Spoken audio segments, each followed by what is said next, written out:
How about now? Oh, yes. Yes. Loud and clear. Yes.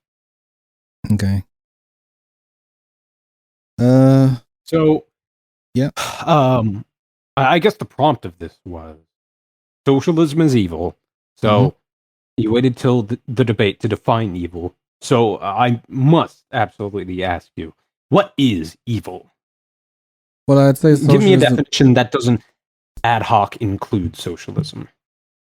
I'm sure, but I would say that the definition we should be using is a political system evil, and does socialism fit that political system, a political and economic system?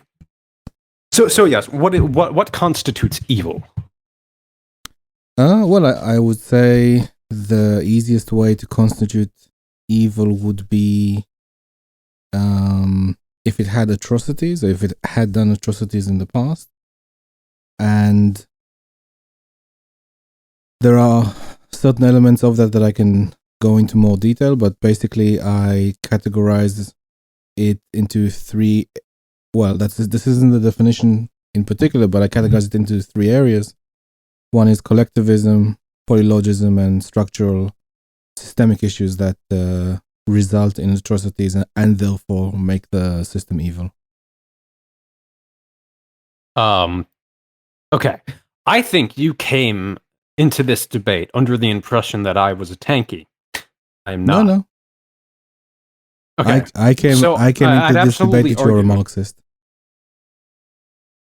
Yeah. So I definitely contend from a sort of not entirely libertarian socialist perspective, but one of an ideal being minimal, I guess, coercive intervention in our lives. The thing is, obviously, I do not consider the Eastern Bloc socialist in pretty much any sense of the word, except, okay, maybe a government, owned a lot of property. Well, That's that, I guess. let me stop you right there.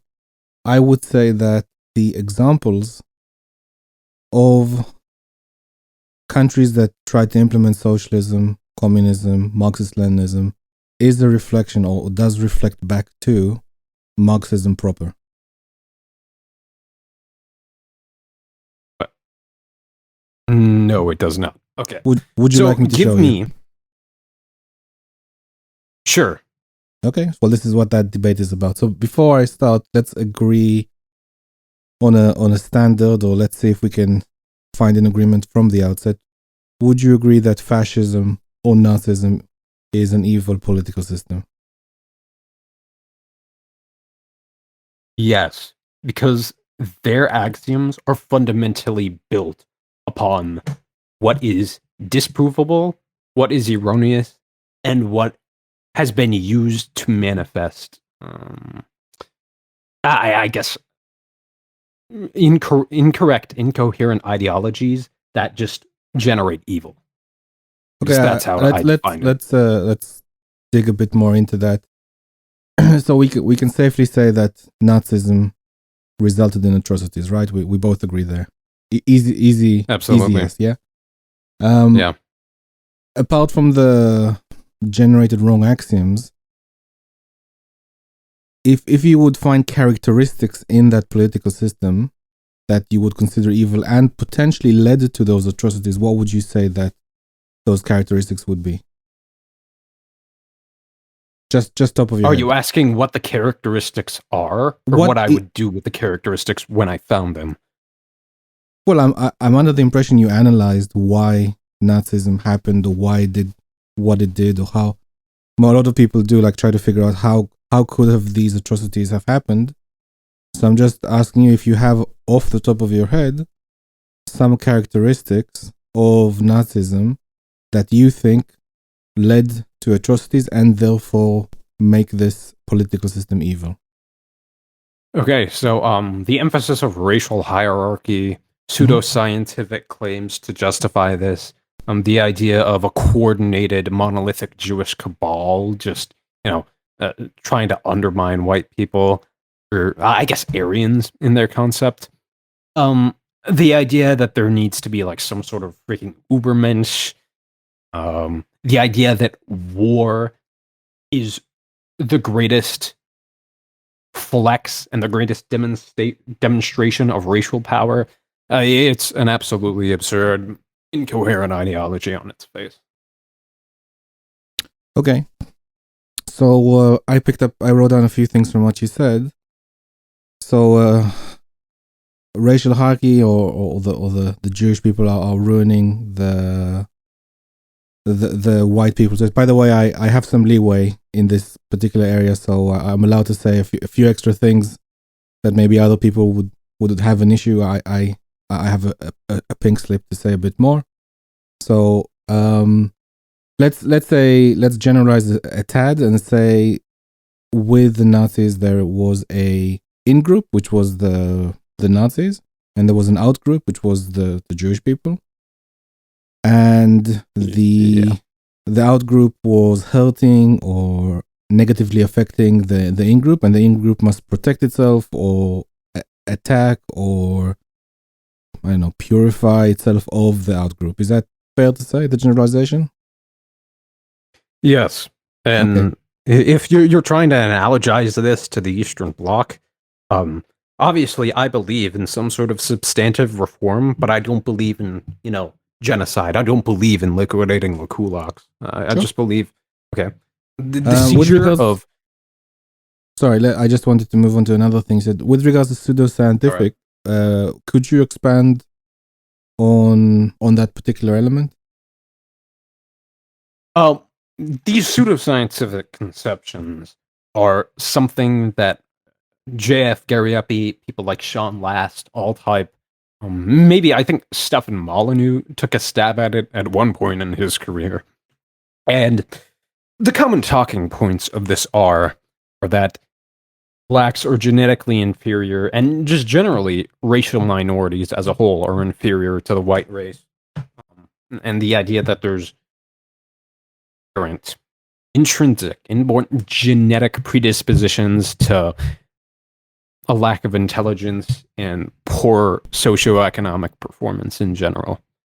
So, would you say that this pseudoscientific outlook is a misunderstanding of the science, or intentionally misunderstanding the science to get to a point you want to reach? Deliberately misunderstanding the science. Okay, so because they were built upon deceit, I'm sorry, what? They're built upon deceit. Deceit. Oh, deceit, okay. Obviously meaning lying. Okay, got it. Yeah.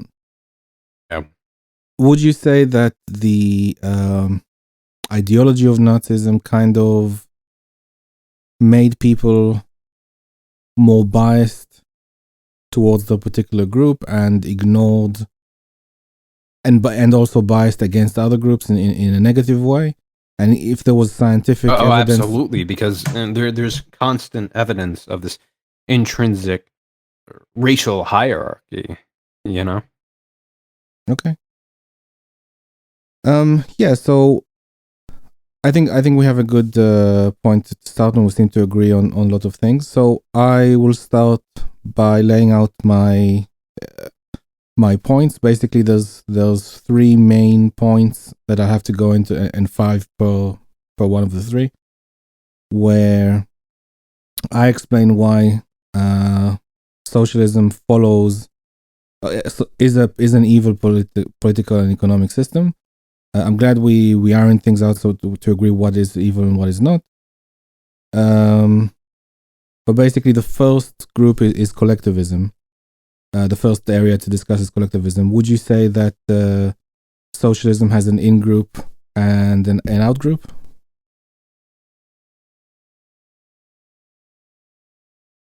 And an out-group. Yes. I've tried to elucidate the definition of collectivism. Okay. Like on numerous occasions, and I failed to actually come to a coherent conception of it. So yeah, just for the utility of both of us, define collectivism and in-groups and out-groups. Well, in-groups and out-groups that I don't need to, because it's like our group, I'm inside the in-group, they're inside the out-group. We hate them, we don't like them, they're hurting us. We need to protect ourselves from them and aggress against them. They're they're not us, they're different than us, in group and out group. With regards to collectivism is a kind of group, or let's say if I can say it correctly, but a kind of group where the idea is that the people in the group are subordinate to the group, meaning the life of the collective is more important than the individuals inside the collective. So if there is a requirement of, let's say, sacrifice, someone must die for the benefit of the collective, that is within the realm of collectivism. Whereas the individualism on the other side of the scale is that the individuals inside the group are the most important, and the group's function is to protect individuals inside of the group, not the other way around.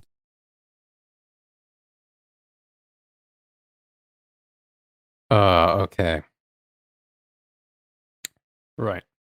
So would you say there's an in-group and I don't out-group? agree with this idea of collectivism on its face. Sure, it's fine. Let's just do with the in-group and out-group.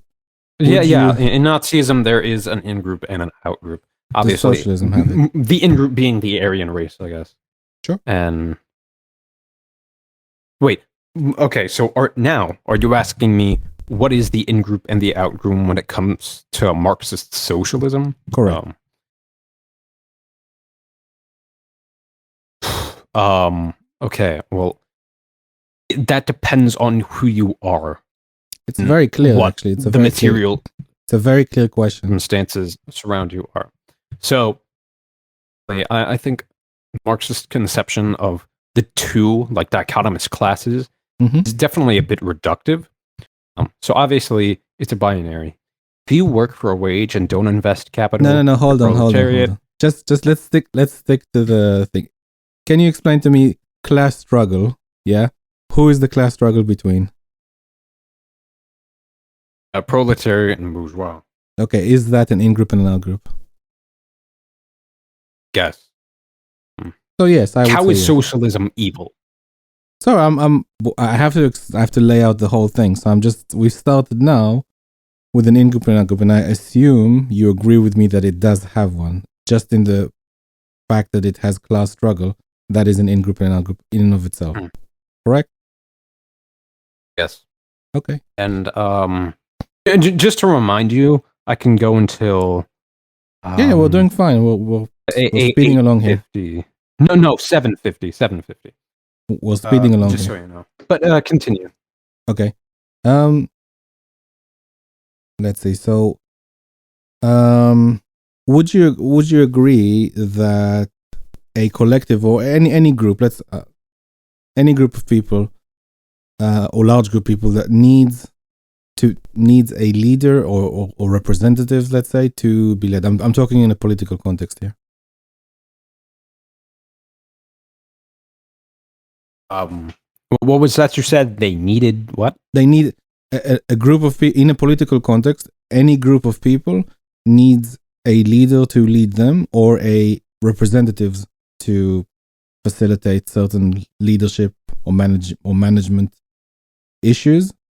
So any collective needs a leader, essentially, in a political context.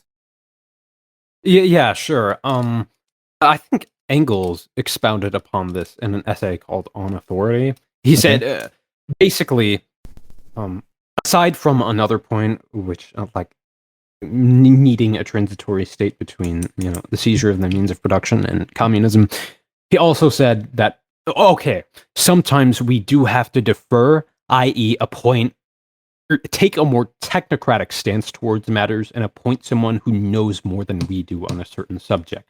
Okay. So obviously, like, I'm not gonna try and solve, I guess, what's a complicated type of math? No, it's differential fine. I mean, equations.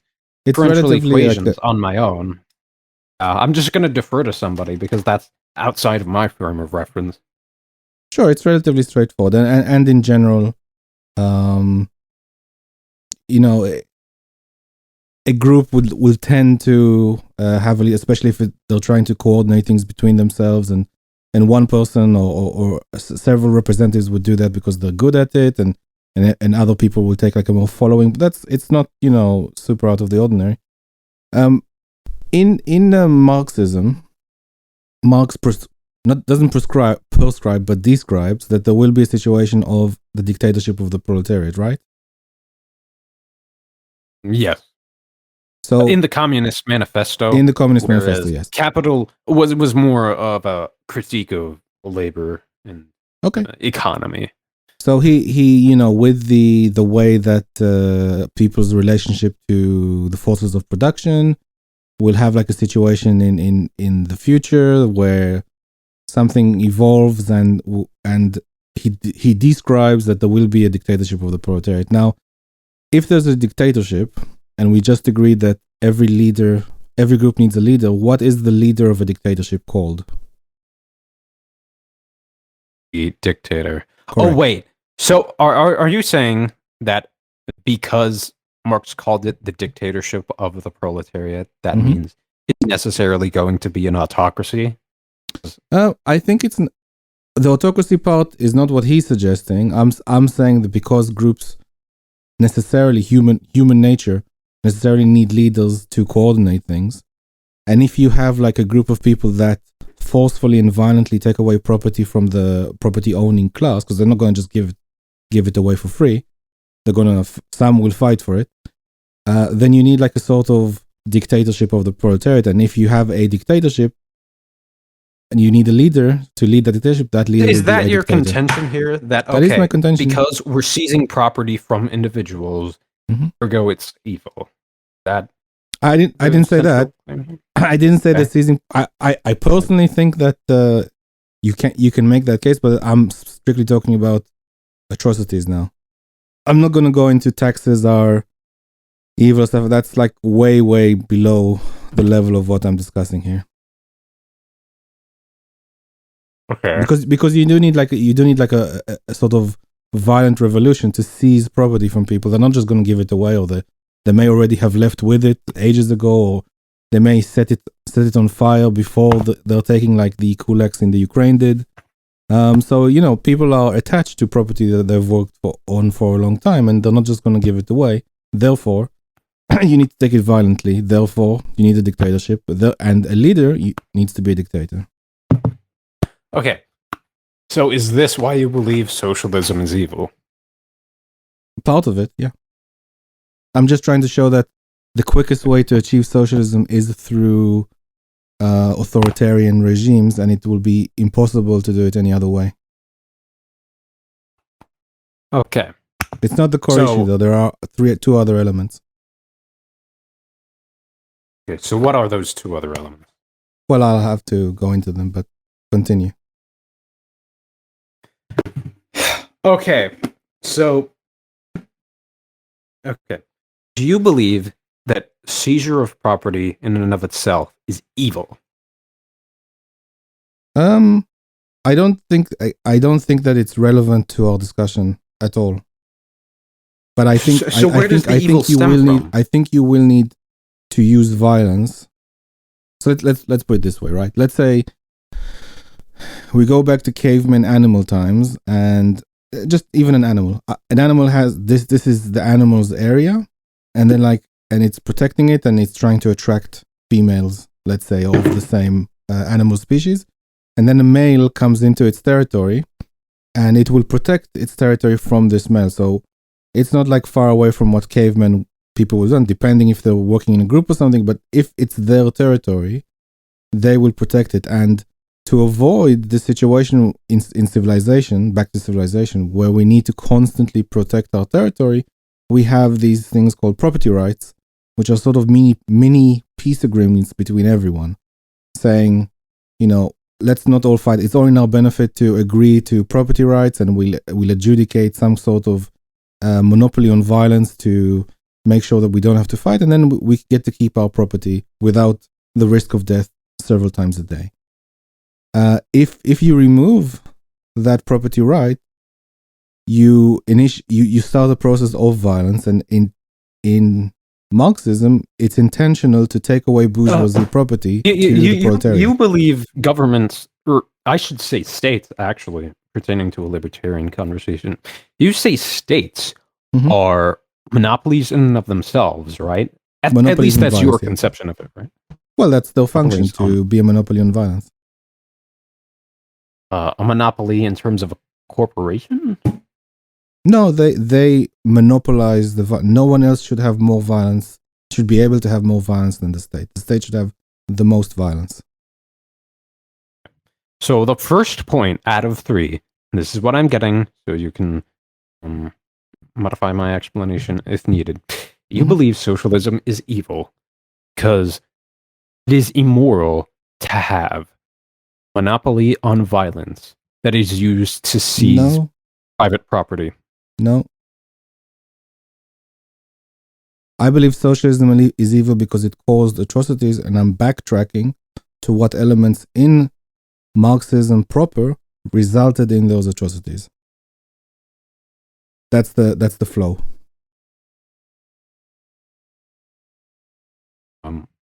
Okay. And the reason why atrocities happened under Marxism or socialism is collectivism, polylogism, and systemic issues with Marxism itself. Okay. So, would you like me to explain why the Eastern Bloc, pretty much any socialist dictatorship in the world that has occurred, is not socialist? No. I won't accept or at least why it didn't adhere to the core tenets of Marxism. Because I can elucidate a lot. Okay, but the thing is, Hacker, I'm really not interested in having like a 2-hour debate on definitions. I've had at least a dozen of those in my lifetime, where the whole 2 hours are wasted on just the definitions. I appreciate that some people see the USSR as socialist, some don't. Some see them as state capitalism, some don't. Everyone has their own different definition. Now, even if you were to say that it moved away from core Marxist tenets, I'm still saying that Marxist-Leninist countries retain the core elements that cause them to have atrocities come from Marxism proper. That's my assertion in this debate. Now you can say Marxist-Leninism moved away from Marxism proper, and some people do, that's fine. But I don't think it's relevant to the debate. So, what did Marxism proper, Marxist-Leninist states, have in common besides seizing a lot of private property? Besides the government seizing a lot of private property? Because obviously, I can't deny the fact that private sectors in those states were virtually non-existent, and pretty much everybody had to hedge what they made to the state, at least to one extent or another. So, are you saying that because Marxism proper prescribes what it prescribes, therefore, will lead to the creation of these totalitarian states? So, in the first section, I would say that Marxism proper would lead to an authoritarian state, or at least let me say it as clearly as I can. The easiest way to implement socialism would be through an authoritarian state. Let's take the reverse of this. Let's say I don't want authoritarian, I want democratic. So if you have a democratic state and you hope that the people would vote for socialism, it would be very difficult to implement, if not impossible. I would say impossible. So in a state where you have two elements, where you have a diffusion of power in the government, meaning the government has a certain amount of power, the judicial system has a separate certain amount of power, another group has a separate, and and everyone has their own little entity. You have an inefficient government, and you can't have a situation. It will be very difficult to have a situation where you will get to the ideal of Marxism, where you strip the bourgeoisie of their property. It will be almost impossible. In addition to this diffusion of power, if you have a situation where you have a pluralist government, meaning you allow for other capitalist parties to exist in the political system, then the second things go wrong as you're trying to implement socialism, let's say, you're implementing socialism, you're going well, and you're kind of threatening the bourgeoisie, the 1%, let's say, that you're going to take their property, and for argument's sake, let's say they listen to what you're saying and they take their property and they flee the country with their property in advance, like half a year, 8 months before the election. Then the economy tanks very quickly because they're basically 25-30% of the tax revenue. And at that point, people would like start noticing that they're being fired from the jobs because the jobs are closing down. The government services don't have enough money to help them. They will vote for the other political party and undo everything socialism would want. Even if socialism was implemented and like it wasn't like the hardcore socialists said, no, we're going to do it like drip by drip, and they are voted in. At any point in time, when it starts to get a little bit serious, they can always vote for the capitalist party, and the capitalist party will just undo it with a stroke of a pen. So, in my opinion, both for the reason of the diffusion of power and for the reason of the political pluralism, you cannot implement socialism in a democracy. And I maintain that the fastest way, and even the way Marx describes with the dictatorship of the proletariat, is with an authoritarian state. So to me, socialism and authoritarian are synonymous. No. Okay. So you absolutely can implement socialism in a democracy. As a matter of fact, pretty much every socialist believes that socialism is the end game of liberalism, and that these are of the means of production can be done within a liberal democratic framework. And not only this, but we can also have a socialist state that efficiently runs as well as possible and as democratically as possible. I don't think so. My preferred. Okay, so I think my preferred model is a worker cooperative model.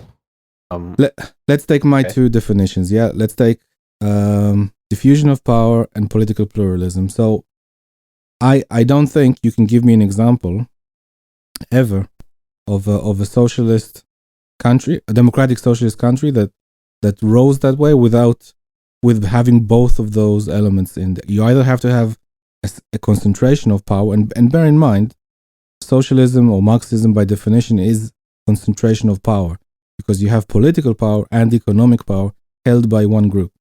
So at the very least, just by definition, that is what it is supposed to do. So you won't have diffusion of power, and typically I don't see political pluralism anywhere. I see either socialist party A, like officially saying they're socialist, or socialist party B. I haven't seen socialism in political pluralism in the USSR, in Mao's China, in Cambodia, in Venezuela. I haven't seen that. But for those two elements to exist and to have a peaceful transition to socialism, in my opinion, you can't have that, and you will always default to a sort of authoritarian-like socialism. Okay. So by authoritarian, mean anything that's centralized? Concentration of power. The hands of a state? Concentration of power, yeah. Okay, so obviously corporations and businesses, especially if they're big, like if they're Fortune 500 companies, are concentrations of power, and they are centralized. What kind of power? In one fashion or another. What kind of power? Economic power, subsistence power, power in a significant portion of your life, which is labor. Okay, so we're going obviously we're going a little bit off the centralization of power. We're going a little bit off track here, but economic power is in the sense that they have to persuade you to buy from them. That is a sort of power.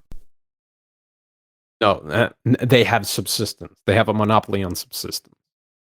Monopoly on what? You can't work for a different monopoly in a different sector?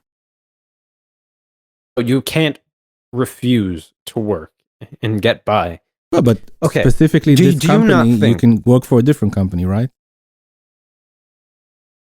You think labor is just as simple as working for a different company? The company itself, like obviously, you're saying the company for a job. You're saying the company, yes, you need a job. Let's argue. I agree to fast forward this debate that you need a job. Yeah, but you have options to where to go work. You can't say that one company is the only place that can give you a job. And a monopoly, in a sense, the customers that interact with the monopoly have to be persuaded to hand over their money to this monopoly, meaning the monopoly or the company has to please the customers. Okay, what if it's a situation in which there's no inelastic demand for it, like insulin or drugs or cars or housing. There are many types. There are many different these are types of things that drugs. cost a lot. Many different types of drugs. Many different types of housing, in different parts of the country as well. Yeah. Okay. So why do things with no inelastic demand cost so much? Because something called disease cost socialism. Sorry, cost disease socialism. I have no idea what that is.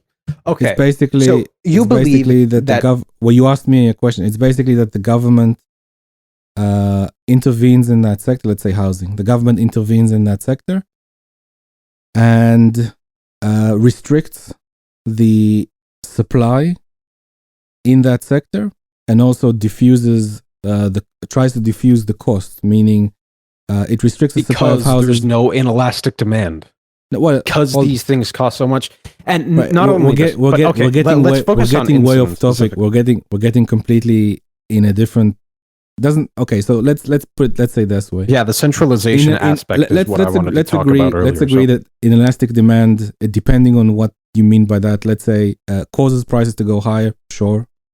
Let's say there are fewer places to receive it. Sure, but there are more than one. Like you can definitely more than one, and economic power isn't the same as political power, and the government in this case, in the concentration of power, has both the use of force, political power, and controls the economy. And it's not the case that part of the government has this power, another completely separate entity has a. The idea is that one group controls everything, because you need to start to kind of manage the economy more or less, if not outright.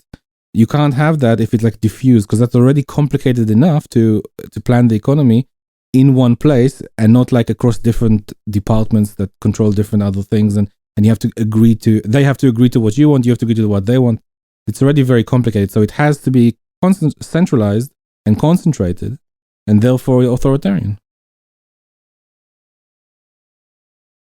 Okay, so, can we move on? Centralized. Yep. No, yeah, because the idea that something is centralized is your main conception of why socialism is evil. So obviously, corporations are centralized entities. I'm just saying authoritarian. Power is concentrated into the hands of this group. Like, let's say I live in a company town, right? And obviously, these are. I'm not for company towns. Not for company towns. Okay, but they still happen.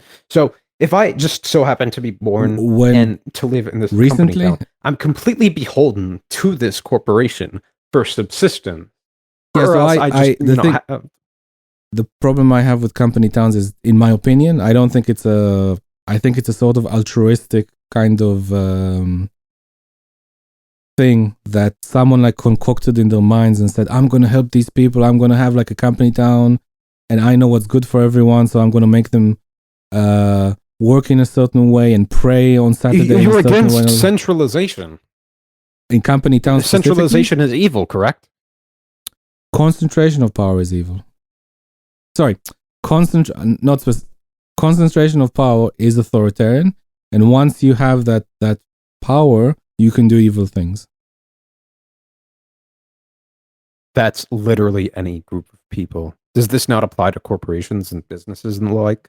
Well, let's take current political system. Would you say current political systems are concentrated? Let's say democracy. Yes, obviously state power is a concentration of power, and but state has power several, like in a regular democracy, right? Let's say you have, I'm not exactly going to list the American one because America is exactly sure, but let's say you have a judicial system separate, you have a Congress separate, a Senate separate, you have a Supreme Court that's separate, we have a House of Commons and House of Lords, and I don't think we have a court necessarily, but potentially, maybe, I don't know. But you have all these like separation of powers, and therefore it's the opposite of a concentration of power. Yeah, obviously there are different branches of the state, and like the federal government, it is decentralized to some extent. Like obviously there's law governing who can do what and when and how they can do it. But right, the bureaucracy. Obviously, concentrations of power are Mhm. everywhere in our lives. They're virtually ubiquitous. To some degree, but I'm just giving an example where in the, let's say, Eastern Bloc, Seems the like we're power, in the hell power, if the power was absolute. evil is the concentration of power. Sorry. Seems like we're in hell if power is concentrated and concentration of power is evil. Right? I think that concentration of power in the government, where you have both a small group of people controls both have political and economic power, by default leads to authoritarianism. Now, it's important to state why I'm hanging on to this point of authoritarianism, because once you are an authoritarian socialist country, you can just imagine what you can do. So having that much power can make you do evil things. You could say the same for a monarch, right? Like a monarch could have absolute power, but they can be a good monarch or a bad monarch. Maybe it a depends, majority but they do have the shareholder, power to be a bad monarch. If I own the majority of the shares in Amazon, I had the bad power to be, a really bad CEO, right? You're not the CEO, but you're I a think your shareholder. definition of centralized power ad hoc Mhm. includes any and all governments, because are I don't agree there. corporations not centralized power? All corporations are centralized power. For that corporation, I mean, it depends. To some, In the realm of the corporation specifically. corporation will have like a headquarters where they give directions to other parts of the company. Sure. Yeah, let's say they're the majority employer in the area. As a Okay. matter of fact, I think my area in particular has Mhm. this employer. They're Mhm. phosphate miners. They're called Mosaic, and they're Fortune 500. They generate virtually all the revenue that comes into here. And I think to myself, like, okay, we've got a hell of a ton of small businesses, like swarming around here. But why does this mega corporation just make all the money for us? And I think to myself, It's very wow, we efficient, are very really productive. beholden to them. Yes. So How are you beholden? do to they them? not? If they go bankrupt, okay. Yeah, it will hurt Would the town probably. Yeah.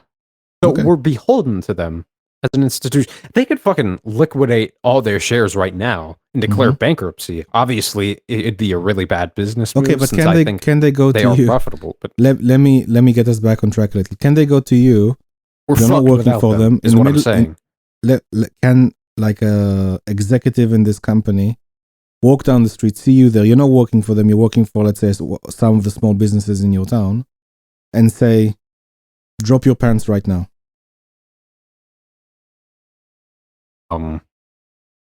No. Could any delegate or any representative in the Eastern Bloc or the Chinese Bloc or in Cambodia walk up to you and say, pull down your pants right now, and you will probably have to do it at threat of death? I don't know exactly why I'm harping on this specific example, but I'm just trying to make a point. I don't know. I guess they committed some rapes. Sure, I guess, but they could just this, like, then you can walk away. You would probably have to do it. Otherwise, you don't know how much trouble you get in with, the government, because they have absolute power. It's not like a metaphysical or make believe something. They had a lot of power. They could tell you exactly what to do, when to do, how to do it, and if you don't do it to how they said, or even if you do it exactly to how they said, they just don't like you, you'll be in trouble. Yeah, because fundamentally, every power struggle comes down to who has more guns and who can aim those guns the best, right? Sure, I suppose, but like, obviously, I'm just trying to make a point. We can't have corruption. Sorry, Obviously, we can't have corruption. I'm not talking about corruption right now. I'm going to put corruption to one side. I'm just going to talk about after we're done with this area. I'm just going to talk about ideologies. Corruption to one side.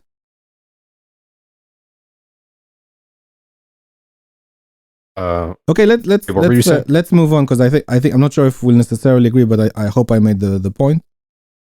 So you mentioned pseudoscientific with regards to the Nazis and how they were biased in the way they view the world, or like let's say they were just wrong. Yeah. Let's for argument's sake, let's say if you could agree with me on this point, they had ideological lenses on. They saw the stuff coming into the world from reality through their lenses was half taken out and only half went in. And when they saw other groups, again, the different half came in and the other half didn't come in to their brain.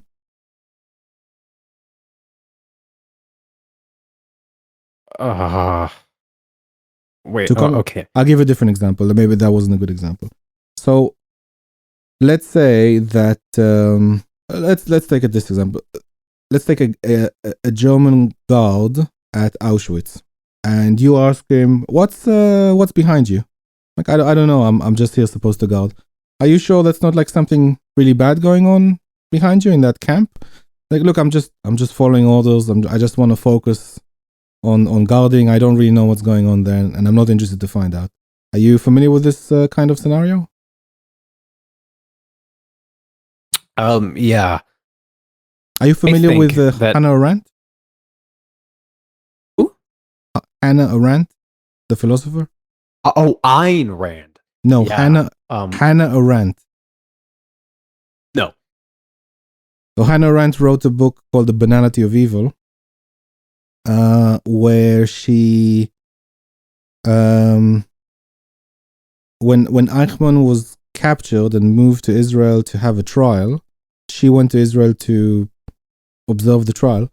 Now, Hannah Arendt was a very big philosopher at the time. She was girlfriend with Heidegger. She's a very serious philosopher in her own right, specializing in evil and totalitarianism. And she noticed that Eichmann was just, you would think he's like this super evil guy that, like, you know, had like horns coming out of his head and like saying, like, laughing evilly every time. But she noticed that he was very mundane, very normal, very banal. He was just like a regular person trying to follow orders and be liked. And he was intentionally avoiding, or like evading is a more correct terminology, the evil things that he's just not looking at them. He's avoiding them. Or the fact that the Nazis had their own collective, and in their collective they had their own morality and their own logic. And other groups, other racial groups, they had different morality and different logic, and that is fine from a Nazi point of view. Like, it's not the case that all humans are the same. There's races, and races are allowed to have different logics and different morality.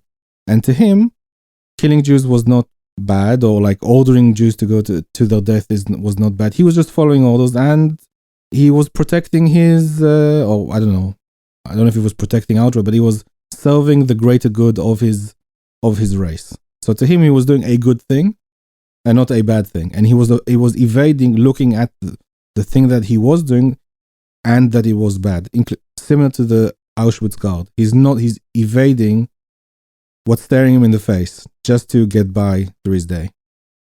Sound plausible to you so far? Yeah. Like, okay.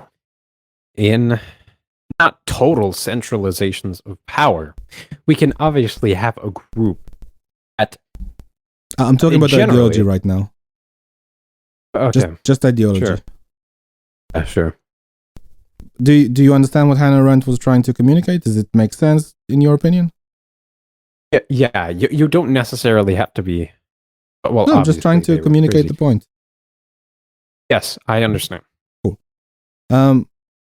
So I think that this is also like an element of socialism, where you have a way to evade reality, evade the bad things that you are doing, because you're convinced that you're doing something good for your class, for the proletariat, the greater good, and that these people are definitely evil and they don't deserve your compassion.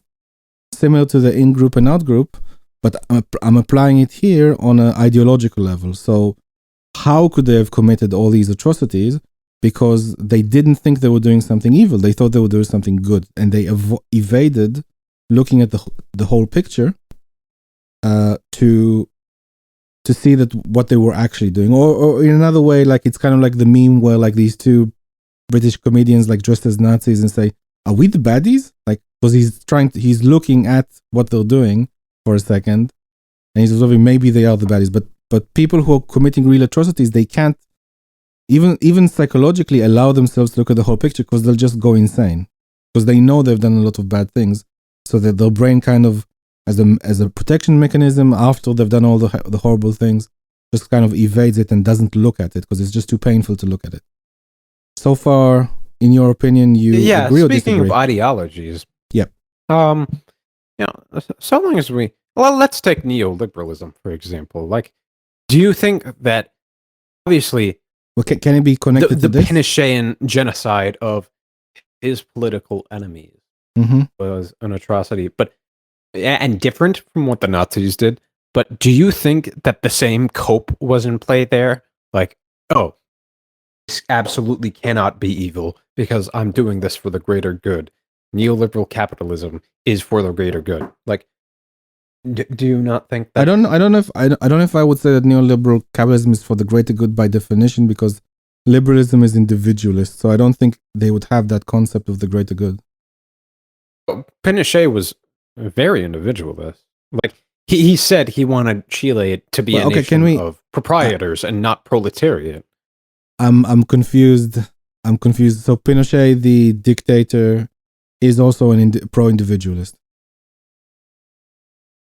Yes, he wanted individual Chile rights and flourish. He wanted individual rights and for people to not be, and for the state to have limited power. I'm not following. He obviously he wanted leftists killed. He wanted his political enemies killed. Sure. But if a Chilean wanted to be an entrepreneur, he would heavily incentivize that. He would heavily propagandize in favor of proprietorship and laissez-faire capitalism. So he had economic freedom, but not political freedom. Yeah, is that fair to say? Not social freedom, yes, and not political freedom, yes. Yeah. So, like, could someone say bad things about Pinochet in the country and not have anything bad done to them? I don't think so. Okay, so let's say obviously you didn't. If I ever establish my ideal socialist state, well, I'm a debater. I'm always open to criticism. Right, but sorry, in the context of political rights, freedom of speech was out the door. I'm assuming freedom of the press is out the door. But you can open a company. You have economic freedom, just not political freedom. Yeah, not the freedom to say what you want, or be a leftist. Okay, so it's not. It's like it's not an individualist per se at all. But do you think the same cope was at play there? Like, oh, we're doing this. What is this to do with the example of evading reality? I'm not clear. Didn't you say the Nazis were evading reality? Because as a libertarian, even though there was privatization, and right. Let me. Do you obviously maybe I didn't communicate? Maybe I didn't communicate what I said well. So, just in the context of an ideology, the context is that my in-group is, let's take Nazis, is superior, right? And because we're different than everyone else, we have our own set of logic, polyllogism, yeah? And we have our own morality. Stuff we do to ourselves is moral, and other people's code of morality does not apply to us because we just don't care. We don't think it should apply. And in addition to that, because we have an outgroup that's trying to attack us, it is moral for me to kill that outgroup, and I can continue walking and enjoying my day after killing one of them. That's perfectly coherent. And because of this ideology, because of this lens saying I have a different morality, I see the world differently, I have a lens on. And when I do bad things, it's still okay because I have a lens on. So do you understand the concept of how an ideological lens makes you commit atrocities? Absolutely. Or did I go too fast? Should I go back? No, you explained it succinctly. Okay, cool. So, like, what is your conception of why socialism is evil? I guess we're still on the second point now. Maybe I haven't been keeping count so well, but So I think socialism is evil because it basically has it has this kind of populist approach where it hijacks people's brain and causes them to commit evil things like atrocities.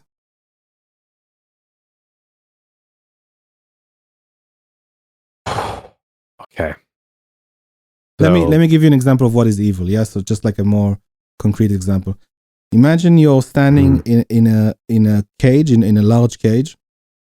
You're stuck. The cage is closed. You can't go out, and you notice there's someone else in the room with you, and they're kind of like growling like a dog, and they're drooling. Now you're trying to communicate with them as best you can. You say all the most rational things possible. You try to persuade them, but you can see they're actively coming towards you and probably going to cause you harm. And all the rational things you say, all the things you're trying to stop them from attacking you, simply do not work. Their brain is hijacked. It's gone. And they just want to attack you and kill you. And like an animal, for whatever reason, you don't know why, but you can't even communicate with them. It's just like animalistic attacking you. That's what I think evil is.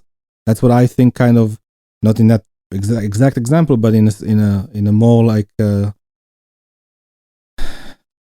concept of the example where you tell people, look, capitalists are evil, Jews are evil, you need to attack them and kill them for these lists of these 10 reasons, and people just go ahead and do that.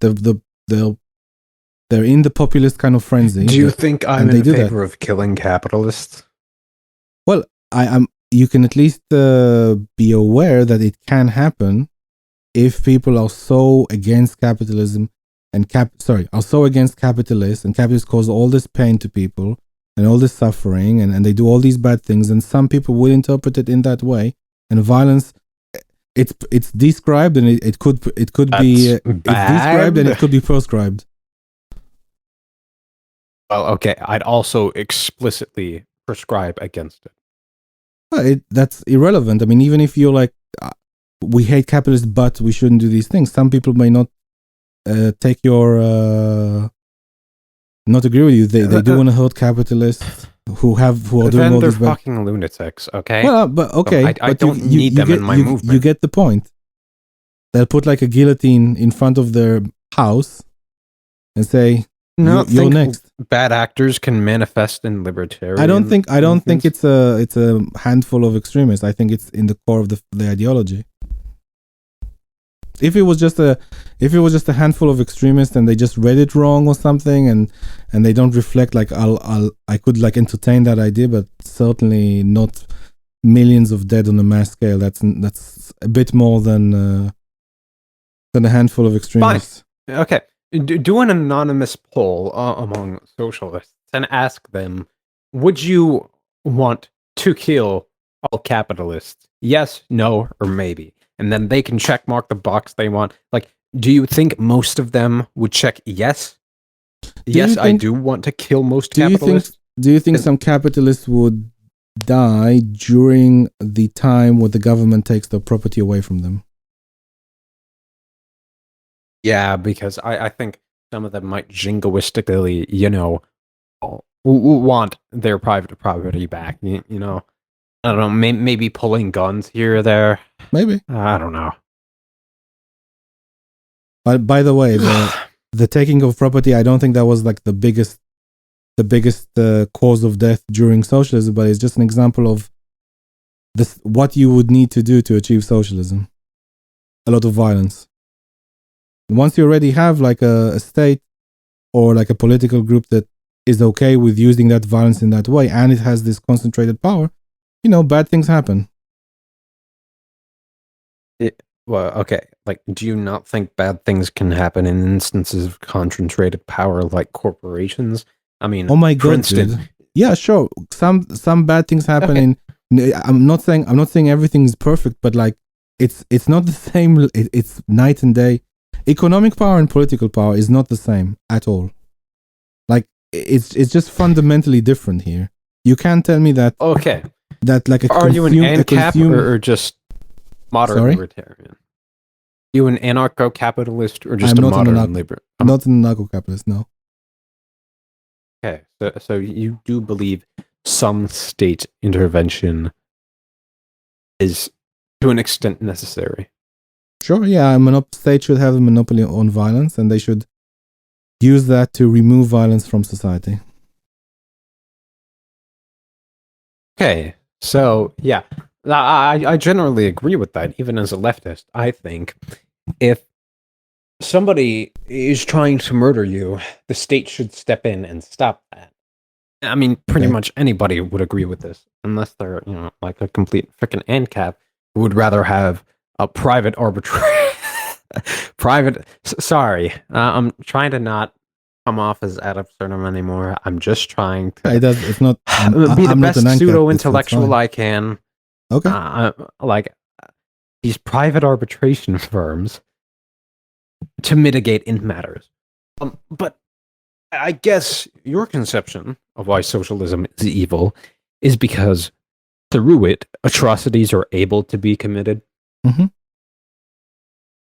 Well, I've explained why I think they have been committed through it. Well, like you just told me earlier, even corporations with their centralized power can commit atrocities. No, I didn't say that. Even with their economic power. I didn't say that. I said they can. I said they could. I said they're not perfect by any stretch, but I said economic power and political power is not the same category. Even it's very, very different. You can't cause atrocities through like. I can't even imagine a situation where you can cause atrocities through the economic power, through holding a lot of economic power. Okay.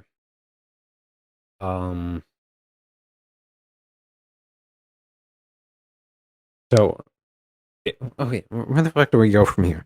So, I was initially thinking, like, so you believe that because this group of people has concentration on power and a monopoly on violence, because atrocities are able to be committed, therefore it's evil. So they have the authoritarian because they have a concentration of power, both political and economic, and just one group holds that power. So that's what authoritarian means. And they're evil because they have like a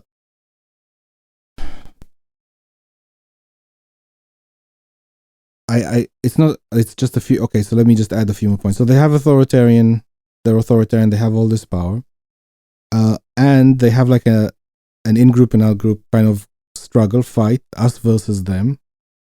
So if they have this power, they will use this power to fight them. And in addition, they have this like sort of ideology. They put like this sort of ideological lens on people, so they can control them to do these things. So they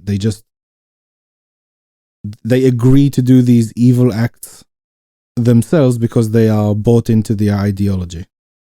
So those 3 points. Okay, so this wouldn't happen. The ideology specifically prohibits killing. Okay. Does it? I don't think Engels or I don't think Marx had any issue with that.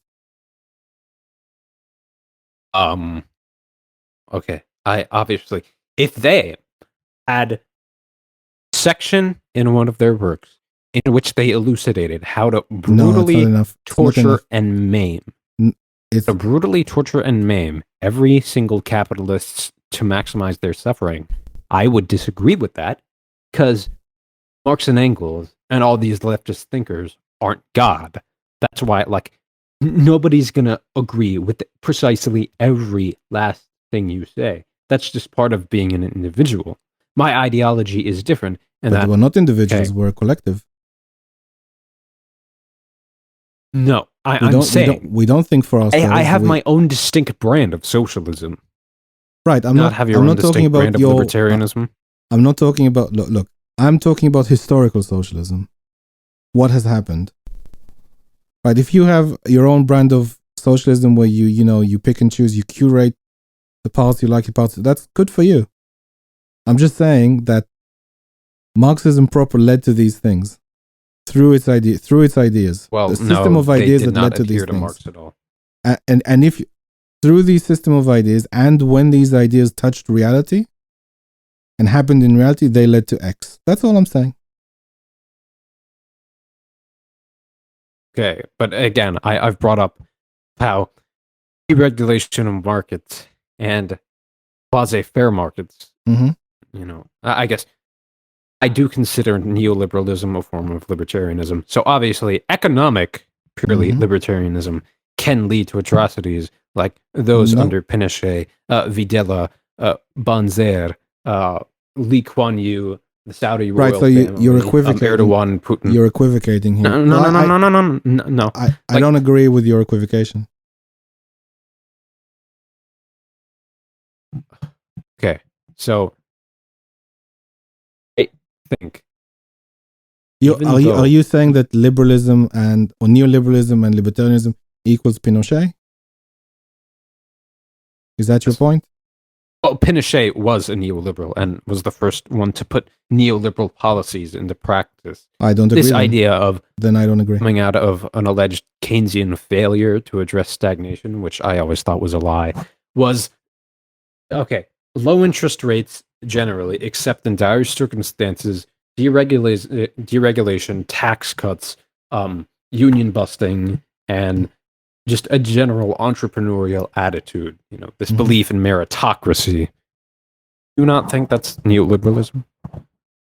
I don't think that what Pinochet had was neoliberalism. I think that Pinochet was a dictator. He took over control from Allende, I think, who was before him. Yeah, and through a coup, through violence, and he didn't like socialists at all. He allegedly threw them from helicopters, I hear. I think what happened was, with regards to the economy, is that he just did not know what to do with it. He had no clue. And he just basically handed it to some other people, which happened to be the Chicago boys, which were students of the Chicago school, Milton Friedman and all that. And I think, in my opinion, from what history shows, over time, these sort of economic freedoms led to Pinochet have a referendum asking the people if he should step down. They voted yes, and he agreed to step down, even though he was a dictator. He could have not stepped down. He stepped down, and they had full democracy and economic freedom, which I think is a very positive thing. Okay, so yeah, he was this neoliberal, and he did not. I don't think he was a neoliberal. I don't think he was. Yeah, fine. This sort of like authoritarian, capitalist-y guy. Let's just call him that.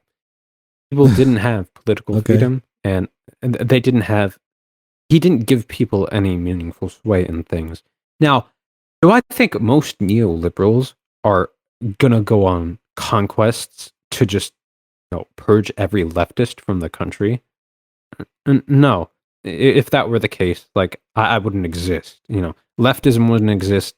Because pretty much the only people we elect nowadays are centrist neoliberals, and they're just for the status quo. Okay, let's. They have an ideology that obviously I don't agree with, but they still provide us political freedom. They're not autocracies. We don't live under an autocracy. We obviously have some semblance of freedom. And if I decided to seize capitalist generating property, surplus value generating property, then I'd still provide people freedom. Like, obviously, I think you can have socialism without, absolutely ruling with an iron fist. Sorry, so will you give people property rights?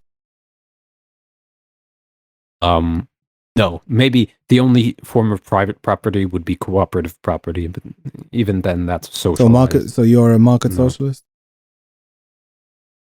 Yeah. I feel like planned economies, in terms of allocating resources based on need, I think markets will generally do it better. Obviously, I think planned economies did have their upsides, but again, okay, so the Eastern Bloc was kind of fucked. let me just clarify. So obviously, like a lot of socialists take the position that central planning didn't work because of socialist implementations. But let's take market socialism just vanilla as is. It also, if you are for market socialism, it also means you are for money, you are for private property. Let's say that you are limited to a share of a company, you can't have your own company. Although maybe if it's small, you can. So you have private property, you have rich people, you have monopolies, you have classes of people. You have, I mean, you still have rich people. It's just you just have more rich people and less rich than capitalists, but you still have rich and you have poor. Yeah, and a strong social safety net. You have taxes, great. So I suppose taxes is a form of exploitation as well to some degree. I'm not sure. Let's avoid that though. You have pollution, so you need regulation now. The government to step in because people have a profit motive now, and a variety of different things that are already existing in capitalism that you are not in favor of. So we're moving away from the authoritarian, centrally planned socialist economies and accepting some degree of breaking the tenets of socialism to, go under the radar and to get people to agree to something. But we're kind of putting property rights back in a little bit. We're putting the elements of capitalism that we don't like back in, definitely. And we're not solving a lot of things, but we're trying to middle of the road it a bit, yeah? Yeah.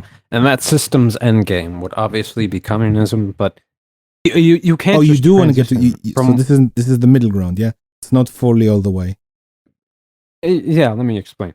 So obviously, overnight, we can't just go from the framework we have now, which I think is just neoliberalism, to full-on communism overnight.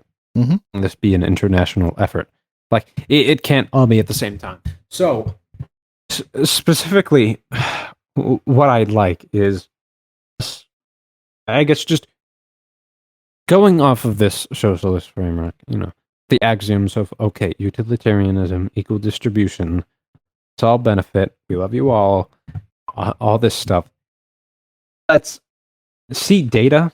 Let's use the scientific method because this was the idea of scientific socialism. This idea of scientific socialism says, let's see what the data says. Let's take the most rigorous modes of analysis to see what methods of equal distribution work. And then from there, we can get to communism and we can all sing Kumbaya. Listening. I guess. Okay, let me just ask a quick question. So let's take an if scenario here. Let's say to some degree, if we implement market socialism, we still need the proletariat of the dictatorship of the proletariat. We still need to take property from people, or let's say, I don't know, there may be a need for that because I don't know how else you're going to do it. And then let's say, once it's implemented, we have rampant unemployment.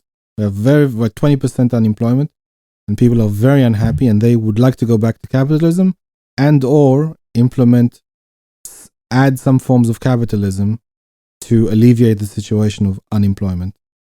Would you agree to go in the opposite direction of socialism, or would you still want full steam ahead communism because people are unhappy at this point in time? Obviously, I'd still want communism, but if the data suggested, we will all benefit if we lived under a slightly more capitalist framework, then yes, I'd definitely go in that direction. Okay, so that's kind of my point.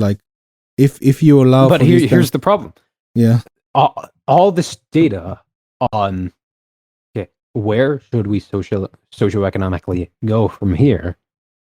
Obviously, there's a multitude of factors, and what I want to say is that all this data we need hasn't been done yet, and even then, there's bickering over data. Yes, it has. So, if data proved we should go in a libertarian direction, then sure. I'm not saying libertarian or ANCAP. I'm just saying if you're on the road to implement your communism, socialism, and people are unhappy. It's not going the way you want.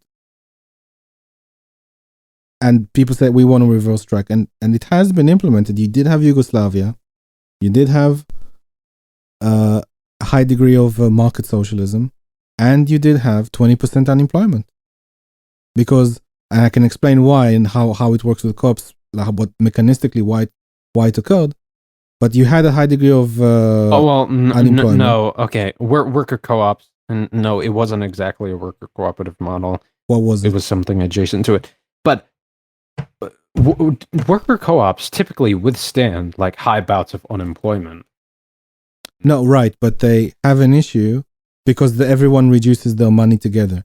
But they have an issue with investment. Why? Because basically how it was in the day was this: you didn't have a salary, you had points, and whenever like they divvy up the money, they would, depending on how much points you have, how much money you would get. So when they received profit, they would divvy it up based on how much points every individual had. Now the problem is, are you familiar with something called the tragedy of the commons? No. Okay, so basically people looked at their employment as a sort of cash cow. Like, I just want to get as much money as I can because otherwise it would go to someone else, or I'm not sure what, but there was very, very low investment in like keeping the money inside the company and investing in new machinery or growing. Like, that was not a priority for the people who divided the money at the end of the month.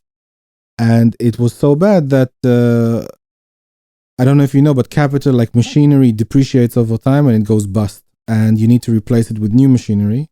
And the investment into the co-op, so into the company, was so low that it was below the threshold of depreciating machinery. But in any which case, no one was thinking of let's grow the company, let's hire more people, because they weren't investing in the company. And in that kind of scenario, in addition, you can obviously have monopolies. You can obviously have very few people competing in the same space in general. Okay. And do you have data you don't have, saying it was very difficult we to should create go to new companies. libertarianism? Sorry? Do you have data saying we should adopt a libertarian economic system? Do I have a period in time where I can compare my economic system? Yes. Oh, data. I guess I should just say the word studies, because data is just purely what the figures are. Oh, yeah, I have something. I have something to compare with that happened in reality, yes, or like very close to. No, I'm not sure how that's relevant to the topic, though. Because my original claim was, okay, well, we need to work out empirically what we need to do and what is to be done. Why do you think Marxism cares about empirical data? Well, as I said, the idea of scientific socialism, like, okay. So this, a major distinction made by Marx, and that differentiated him from a lot of the earlier socialists that came before him. I'm familiar. Utopian socialism, yeah. Yeah, he didn't approach. He wanted to be very pedantic on the science. I got it. He didn't want the utopian. He wanted it. We should do that. He wanted it ironed out as much as possible. Is that correct? I do not think we should do that, because I think we should. But if we had a machine that could spit out studies like that were really comprehensive and would say, okay, well, here's where humanity should go, then I would go there. Right. I don't think that Marxism cared. At its core, it didn't care about scientific evidence at all. I think that Marxism is, to quote what you said, is a sort of pseudoscience in a way. And I'll give one I'll give a few examples. I'll give one example. It was a pseudoscience. I'll give one example called the Chosen People prophecy. Are you familiar with that? No. So the Chosen People prophecy is Marx saying that there are waves in history, and he's predicting the future and prophesizing that there will be a group of chosen peoples, in this case the proletariat, that will come to power, break off their shackles, win over, fight the evil people, and be victorious, and we'll have peace. I have to go in like 3 minutes. I just wanted to remind you. Sure. So the philosopher of science Karl Popper called this historicism in his book The Poverty of Historicism. This is pseudoscience. You can't predict the future in this way. On top of that, just like the relation of the forces, in general, Marxism is Hegel, but in predict the future. Yeah, predict the future, prophecy. Marxism in and of itself is Hegel, but in materialism. But in Hegel, you had supernatural things like the world spirit, and in Marxism, you have forces of production, which is very similar to Hegel's world spirit, but in the material sense, and your relation to the forces of production. And in addition, you want class consciousness. You want to achieve class consciousness, which is similar to the supernatural world spirit, where everyone achieves consciousness once. When the world spirit achieves consciousness, and then all of humanity does as well. So there are many elements taken from Hegel, which is supernatural, that obviously he converted, but still remains supernatural and not scientific. Just simple as that. All right. Well, do you disagree with my? I assume you would, but I'm just saying a few points there. But anyway, so I'll summarize, or do you want to summarize? Do you want to closing statement? No, go ahead and summarize, and I'll summarize. I guess I disagree. Okay, so again, I would say that socialism is evil because it has done atrocities. The reason why it has done atrocities is because from what I've tried to explain, is that the easiest way to achieve socialism is authoritarianism. Once you have authoritarianism and you have this us versus them class struggle, in group, out group, you implement that power of the state to enact violence, and it's described and prescribed, or described at least from Marx. In addition, the way of applying populist ideologies on people and causing them to do evil things that I've tried to elaborate on. And that's why I think socialism is evil. Okay, well, I think every argument you can make for socialism being evil could be applied to a market. Like, okay, you could take the example of DuPont and a rival chemical company. Okay, we need to outsell them and make more profit than them so we can ultimately buy them up. Okay, well, let's just start cutting costs by poisoning pretty much the entirety of Louisiana's water supply. Like, obviously, corporations in and of themselves are pieces of centralized power, especially in a scenario where a state retains pretty much no significant control over them. And there's nothing like greater or metaphysical about a state or a corporation. It's just the malice within people and what their ideology prescribes to them and how far they're willing to go. So no, I just think it's evil in people. Okay. Okay. I mean, I would have liked to reply in a normal fashion, but as it's the closing statement, I will prevent myself from doing so. Perhaps for another day. Thank you very much for your time, and I enjoyed the conversation. I hope you have as well. And I say good night. Thank you. Good night. This was a decent discussion. Thank you. Bye-bye.